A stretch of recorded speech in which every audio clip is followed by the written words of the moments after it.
The kids in room 207 were misbehaving again. Spitballs stuck to the ceiling, paper planes whizzed through the air. They were the worst behaved class in the whole school. Now settle down, said Miss Nelson in a sweet voice, but the class would not settle down. They whispered and giggled. They squirmed and made faces. They were even rude during story hour, and they always refused to do their lessons.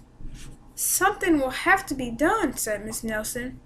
The next morning, Miss Nelson did not come to school. Wow, yelled the kids. Now we really can act up. They began to make more spitballs and paper planes. Today, let's just be terrible, they said.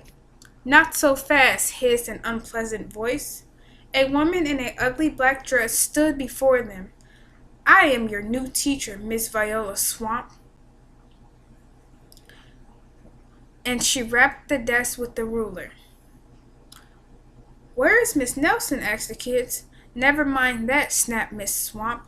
Open those arithmetic books. Miss Nelson's kids did as they were told.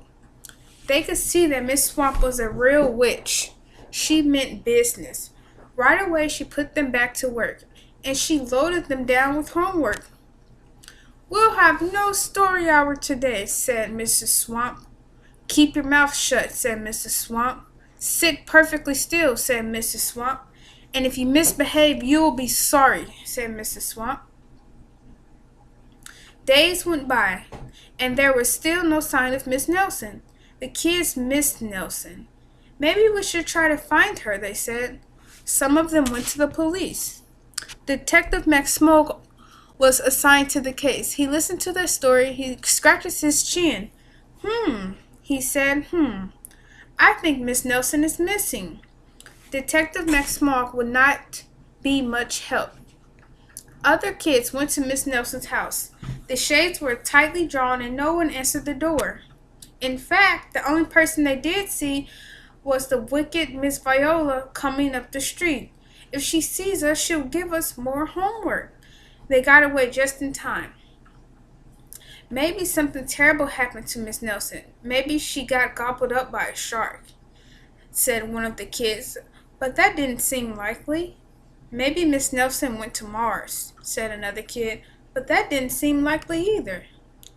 I know, exclaimed one know-it-all. Maybe Miss Nelson was carried off by a swarm of angry butterflies. But that was not likely at all. The kids in room 207 became very discouraged. It seemed that Miss Nelson was never coming back, and they would be stuck with Miss Viola Swamp forever. They heard footsteps in the hall.